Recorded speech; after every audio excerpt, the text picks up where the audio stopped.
एक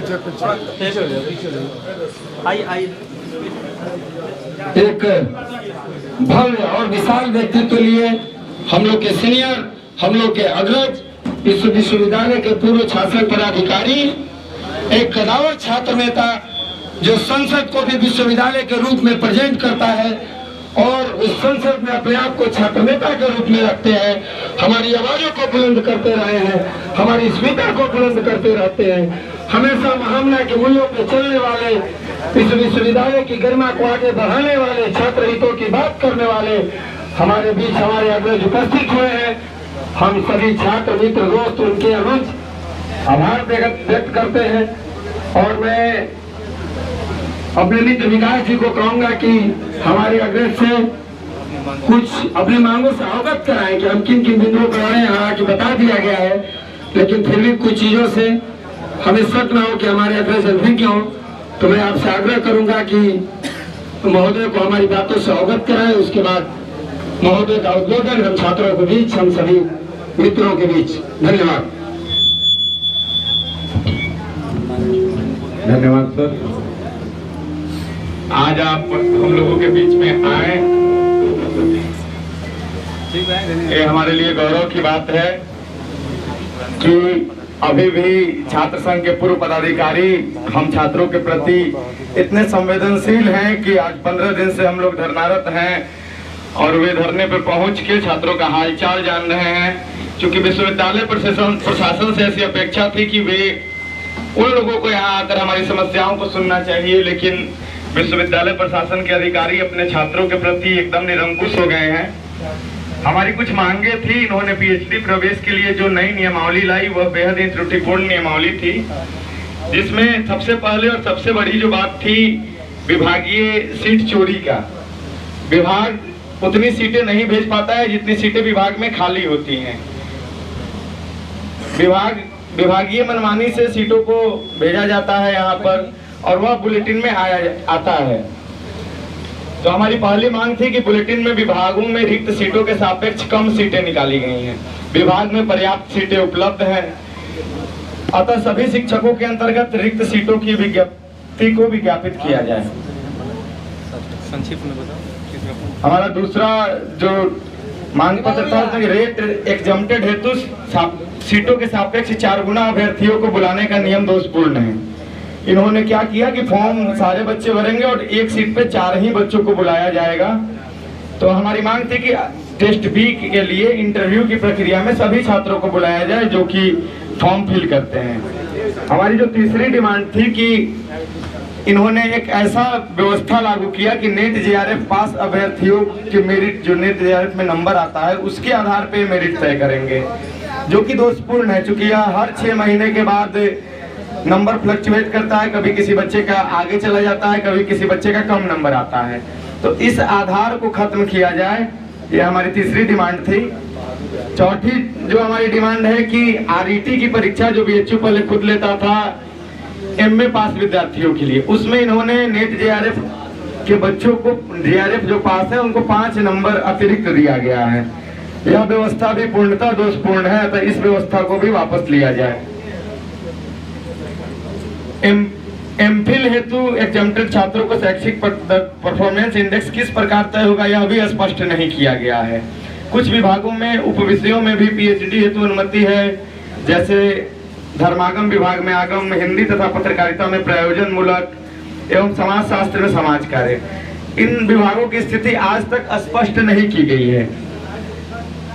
एक मैं माफी चाहूंगा, हम लोग के बीच हम लोग के सीनियर और इसी विश्वविद्यालय से पढ़े और फिर राज्य मंत्री रहे सपा सरकार में डॉक्टर राम बहादुर यादव जी भी उपस्थित हैं। हम सभी छात्र तालियों से उनका स्वागत करते हैं, अभिनंदन करते हैं, आपने आभार करते हैं। और हमारी एक और डिमांड थी कि यूजीसी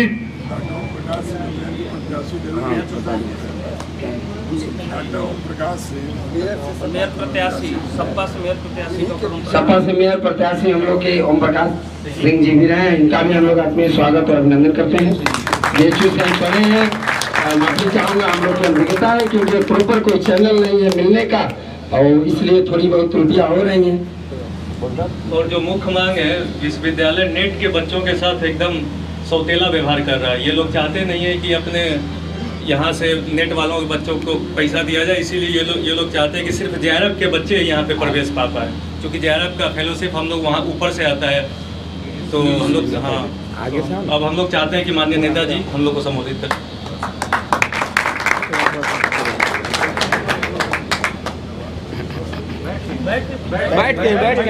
बैठ के बोलिए। साथियों, थोड़ा सा हम एक हफ्ता से बुखार से पीड़ित थे, लेकिन वास्तव में जब हमने सुना अफसर जी ने कहा कि मंत्री जी आ रहे हैं, तो हम लोगों के समय के हम लोगों के नेता थे और ऐसे कद्दावर नेता जिनके नेतृत्व में हम लोगों ने पूरे उत्तर प्रदेश के कई जनपदों को बंद कराने का काम एक साथ किया था। मुख्यमंत्री वीर बहादुर सिंह थे, अंत में बला करके मैं आज इतना ही कहना चाहूँगा कि हम जब आए तो देखे बाहर पुलिस की छावनी थी। अगर मेरी आवाज़ उन लोगों तक पहुँच रही हो तो वो उनको मैं एक शब्द कहना चाहूँगा, वो मेरे भाई हैं, हम उस जमात के लोग हैं कि 1973 में जब पंडित कमलापति त्रिपाठी यहाँ के मुख्यमंत्री थे और पुलिस विद्रोह हुआ था, तो समाजवादियों ने इनकी लड़ाई लड़ने का काम किया था। उस जमात के लोग हैं, इसलिए आप लोग हमारे विद्यार्थी भाई जो बैठे हैं उनका सहयोग करने का काम करें। साथियों, हम आपके मांग को अक्षरशः पूर्णतः समर्थन करते हैं और उम्मीद करते हैं। गांधी जी ने इस विश्वविद्यालय को 1916 में इसलिए बनाया था कि पढ़ाई के साथ साथ इस देश में आज़ादी की लड़ाई के लिए भी यहाँ के विद्यार्थी अग्रसित हों, और उसके मुताबिक यहाँ के विद्यार्थियों ने आज़ादी की लड़ाई में भी भाग लिया। यही एमए राजेंद्र लाहिड़ी का दो उदाहरण दूंगा, जो एमए के छात्र थे, काकोरी कांड के, जिसको 1927 में गोडा में फांसी दे दी गई थी। तो आप इस समाज के लोग हो, वो बहुत बड़ी मांग नहीं है। अगर आपने मन बना लिया और हमारे बीच में बनारस ही नहीं, पूर्वांचल ही नहीं, उत्तर प्रदेश के कद्दावर नेता भाई ओम प्रकाश सिंह जी, अगर हम लोग 104 डिग्री बुखार में रहेंगे तो भी इनके नाम को सुन करके उसी तेवर के साथ इनके साथ कंधा से कंधा मिलाकर आपकी लड़ाई को आगे बढ़ाने का काम करेंगे। हम ज्यादा कुछ न कहते हुए अपने नेता के आवाज को, जो इनका निर्देश होगा, हम उस निर्देश को अक्षरशः हम भाई ओम प्रकाश सिंह जी यहीं के विद्यार्थी नेता थे, ये भी विद्यार्थी थे, और आज मेयर के चुनाव लड़े और शानदार चुनाव लड़ने का काम किया था। हारना जीतना तो अलग की काम है, डॉक्टर लोहिया भी यही चंदौली से हार गए थे। इसलिए साथियों, हम अपनी बातों को समाप्त करते हुए आज अपने नेता का जो निर्देश होगा उसको मानने के लिए हम अक्षरशः मजबूर हैं। धन्यवाद। जय हिंद, जय श्री राम।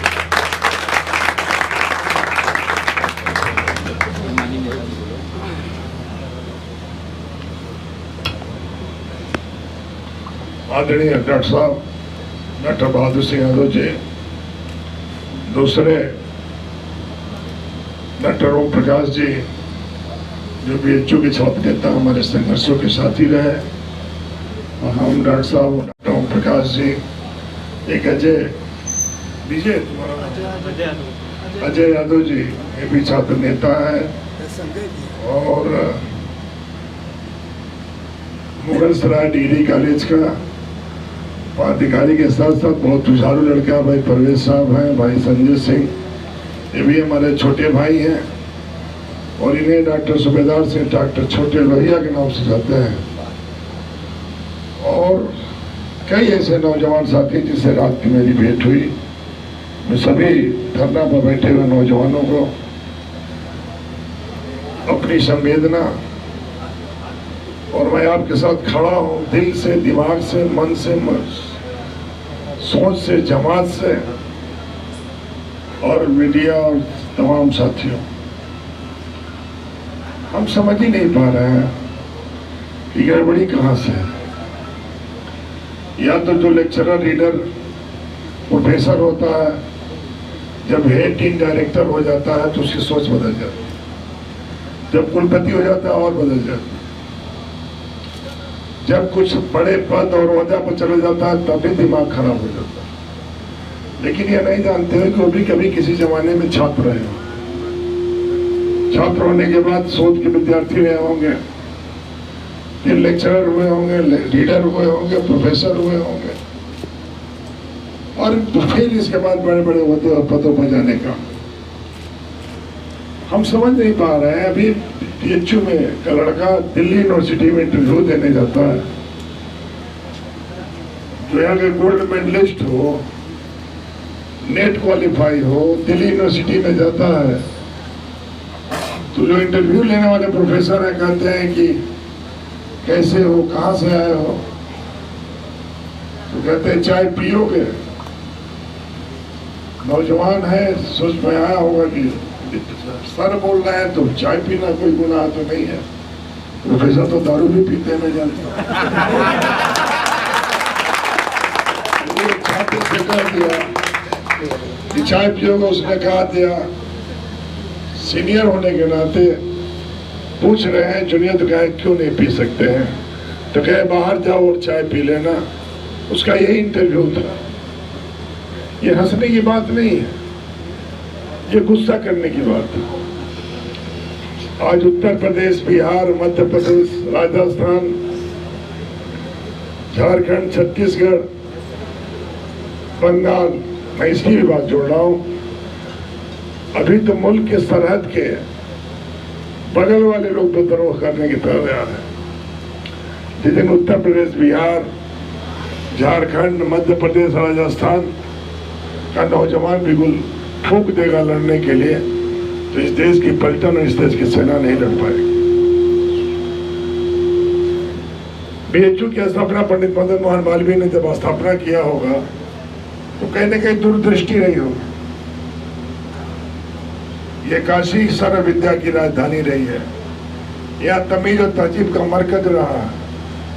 यहाँ से हम लोग भी पढ़ लिख कर ही आगे बढ़े हैं। और ईमानदारी से कह सकता हूँ, मालवीय जी जब तक हम जिंदा हैं और मरने के बाद भी हमारे लिए आदर्श हैं और रहेंगे, और आने वाली पीढ़ी के लिए भी आदर्श रहेंगे। कितना बड़ा काम किया। आज सरकार में बैठने वाले लोग भी इतनी सुंदर विश्वविद्यालय नहीं बना सकते खूबसूरत, जितनी भिक्षा मांगकर। कितना पंडित मदन मोहन मालवीय अपमानित हुए होंगे। कल मैं पढ़ रहा था, पहली बार हैदराबाद के निजाम ने, भैया साहब ने 10 लाख रुपया दिया था PHU के। उस जमाने में 10 लाख रुपया PHU की आधारशिला के साथ साथ विकास के लिए। यहाँ जब विकास शुरू हुआ तो जात और धर्म के रिश्ते टूट गए। केवल और केवल बनारस की विकास। और उस समय जब पंडित मदन मालवीय जी ने 1916 में डॉक्टर सुखदेव बहादुर भाई स्थापना किए होंगे तो मुल्क एक गुलाम था। उनके मन में 2 तरह की बातें होंगी। हिंदुस्तान का नौजवान पढ़ लिख कर एक अच्छा इंसान बनेगा, और पढ़ने लिखने के बाद जो मुल्क गुलाम है उस मुल्क की आज़ादी की लड़ाई भी लड़ने का काम करेगा, और अपने पेट के सवाल पर भी लड़ने का काम करेगा। वो इसलिए नहीं बनाए थे। यहाँ से निकलने के बाद नौजवान घर चला जाएगा। मैं आपसे भी कहूँगा, यहाँ आने के बाद जब मैं विश्वविद्यालय के अंदर प्रवेश किया तो कई तरह की चीजें जिंदगी में याद आई। हम लोग यहाँ से गुजरे हैं और बड़ी मेहनत की है। हम विश्वविद्यालय के छात्र संघ में रहने के बाद भी हमें याद है, पूरे छात्र संघ में मैं 5,000 रुपया निकाला था, और वाइस चांसलर का बहुत दबाव था। WC में लड़कों ने कार्यक्रम किया था IT के, और मैं डायमंड में अपने तरफ से खिलाया और बच्चों को कहा कि 5,000 रुपया आपकी साथ सज्जा और ऑर्केस्ट्रा पार्टी है IT के, और WC के लड़का और लड़कियों ये आपका है। ये पंडित मदन मोहन मालवीय के भिक्षा मांगा हुआ विश्वविद्यालय का धन है, इसका 1 रुपया भी खा लूंगा तो मेरे लिए गुनाह हो जाए। हम लोगों ने ईमानदारी से इस विद्यालय का 1 रुपया भी नहीं खाया।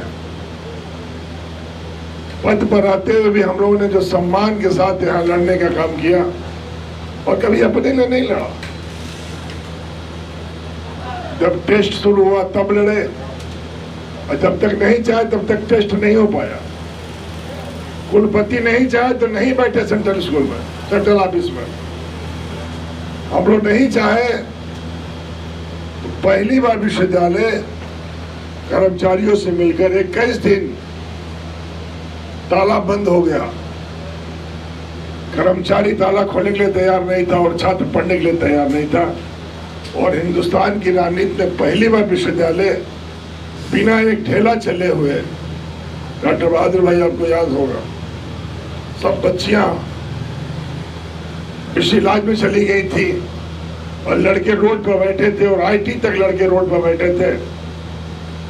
और पहली बार आजाद भारत में और गुलाम भारत में विश्वविद्यालय बंद हुआ तो बिना ठेला पत्थर चले। इतने छात्रों में, कर्मचारियों में एक सामंजस्य था, एक दूसरे के प्रति विश्वास था, एक दूसरे के प्रति सामंजस्य था। आज पता ना प्रोफेसर क्यों चाह रहे हैं, ये नहीं जानते कि विश्वविद्यालय की रौनक प्रोफेसर के बदौलत नहीं है, यहाँ के खूबसूरत छात्र और छात्राओं की बदौलत विश्वविद्यालय की। छात्र और छात्राएं नहीं रहेंगे तो किसी प्रोफेसर, हेड डायरेक्टर और वाइस चांसलर की कोई जरूरत नहीं।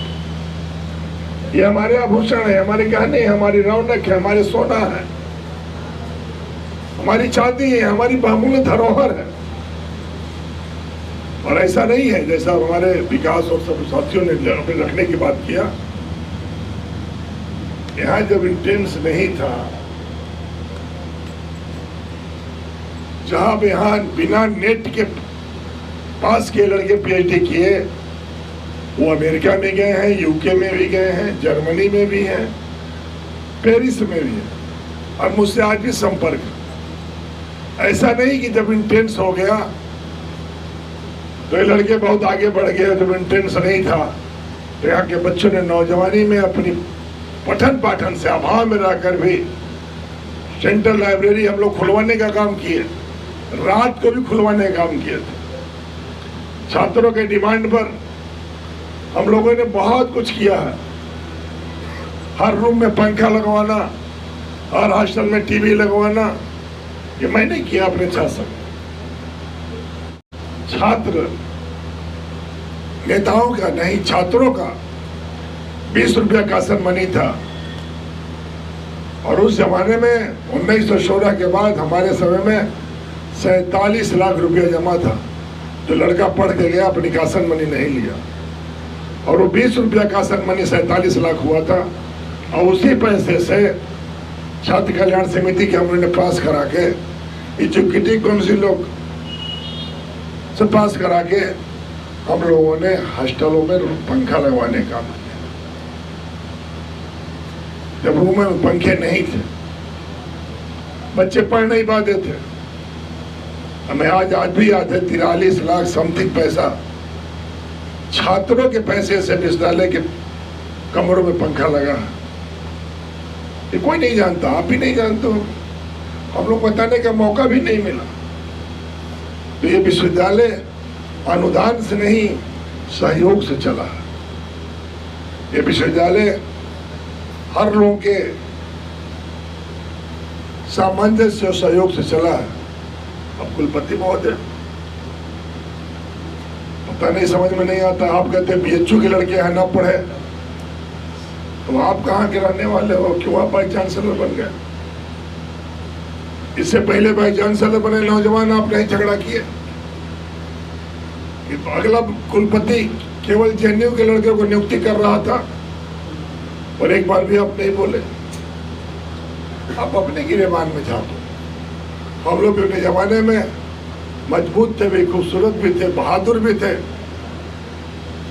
लेकिन हम लोगों ने किसी बच्चियों को कभी इस कैंपस में कभी कोई लड़का लड़की के साथ छेड़खानी नहीं की। ये संस्कार मालवी से मिला, ये संस्कार हमें अपने गांव से मिला, ये संस्कार हमें अपने परिवार से मिला, ये संस्कार यहाँ के गुरुओं से मिला। मैं आपसे भी कहूँगा, 13 तारीख है, बलिया से नौजवान चले हैं, आज गाजीपुर में है, शायद 13 तारीख को मालवीय जी की मूर्ति पर माल्यार्पण करेंगे, शायद धरना पर बैठेंगे, क्या कार्यक्रम में नहीं जानता। हम भी 13 तक व्यस्त है। आज हमें लखनऊ जाना है, 2 मीटिंग है, 9 और 10। 11 को जयप्रकाश जी का कार्यक्रम है, बलिया जाना है। 12-13 में हम भी आएंगे, हम भी आपसे भी बात करेंगे। हम चाहेंगे आज एक जगह कर्पूरी ठाकुर मधु दंडोते जी का आज कार्यक्रम है। मुझे याद है मैं पहली बार विधायक बना था और मधु दंडोते जी इस देश के वित्त मंत्री थे और बीएचयू में चंद्रशेखर जी को आने का परमिशन नहीं मिला और यही का चीफ डायरेक्टर यही के VC ने जाकर वित्त मंत्री का कार्यक्रम लिए थे। मैंने कहा कि आप नहीं जाएंगे तो हम लोग पर गोली चलवा के जाइएगा, लाठी चलवा के जाइएगा। भारत सरकार का वित्त मंत्री बनारस सर्किट हाउस में 3 घंटा बैठे रहे और कहे जब इतना कुलपति तनाशा है तो हम नहीं जाएंगे। चंद्रशेखर जैसे आदमी को भी आचार्य नरेंद्र देव जी की सम्मेलन तैयारी सारनाथ में नहीं आने दिया, जो यहाँ के कुलपति रहे, तो मैं इस कार्यक्रम में नहीं जाऊं। चीफ डायरेक्टर और vice chancellor, dean of state सब लोग खाली हाथ लौटे। हम लोग पहली बार विधायक हुए थे 89 में और हमारे साथ 150-200 लड़के गए। हमने कहा जाना तो होगा, तो या तो गोली चलवा के जाना होगा या तो हम लोग के सर पर चढ़ के जाना होगा। ये छात्रों की ताकत थी, ये आपकी हैसियत थी, ये आपकी पहचान थी। लेकिन आज सब खतरे में है। क्यों? आप 15 दिन से बैठे हो और विश्वविद्यालय का हर फैकल्टी का नौजवान आपके बीच नहीं खड़ा है। आप क्यों नहीं जाते हो? उन बच्चों से पूछो जो BA में है, BSc में है, एग्रीकल्चर में है, कि आप क्यों नहीं धरना प्रदर्शन में शिरकत करते हो? भाई सुबेद बहादुर सिंह जी हैं, डॉक्टर सुबेदार सिंह बाहर खड़े हैं। हम लोग 15 याद है 13 अगस्त को झगड़ा हुआ था BHU में और अगस्त के बाद हम लोग लड़ते 1.5 साल तक लड़े। और जब हम लोगों पर लाठी चार्ज हुई तो 56 जिले बंद हुए थे और धू करके उत्तर प्रदेश जल गया और छात्र नेताओं से बैठकर उत्तर प्रदेश के मुख्यमंत्री को वार्ता करनी पड़ी। ये रही आपकी पहचान, ये रही आपकी ताकत, ये रही आपकी हैसियत। आज संख्या बढ़ी है छात्रों की, छात्राओं की संख्या बढ़ी है, बनारस की भी आबादी बढ़ी है। हम तो आज जा रहे हैं, कर्पूरी ठाकुर और मधु दंडोते जी का 100 बरस पूरा है। उस कार्यक्रम में ये मैं बात रखूंगा, वहाँ के आयोजक से भी कहूँगा यदि नौजवान अकेले लड़ रहे हैं तो गार्जियन की भी भूमिका तय होनी चाहिए।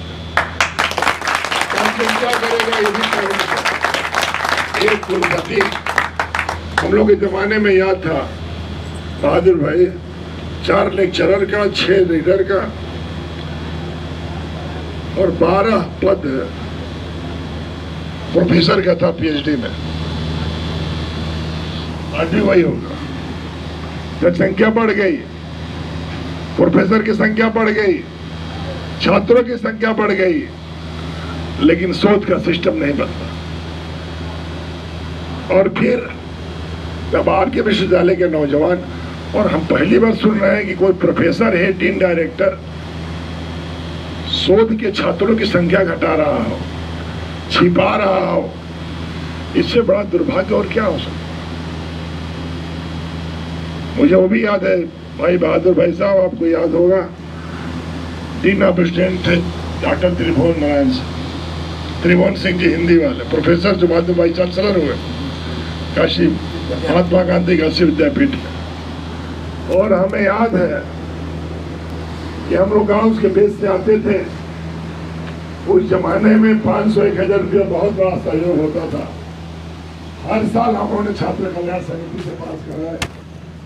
तो ये है, यहाँ पे चल रहा था पूरा संबोधन और यहाँ पे गाड़ियाँ खड़ी हैं। यहाँ पे सभी लोग ध्यान से सुन रहे हैं और काफ़ी संख्या है, आप देख सकते हैं। तो ये रहा पूरा हाल। आपको कुछ भी अगर इस वीडियो के बारे में बोलना है या फिर आप BHU से रिलेटेड कोई भी और भी वीडियो चाहते हो तो कमेंट बॉक्स में लिखना। मिलेंगे एक नए वीडियो में नए अंदाज़ से। तब तक के लिए हिमांशु मिश्रा धन्यवाद बोलता है वीडियो देखने के लिए। जय हिंद, जय भारत।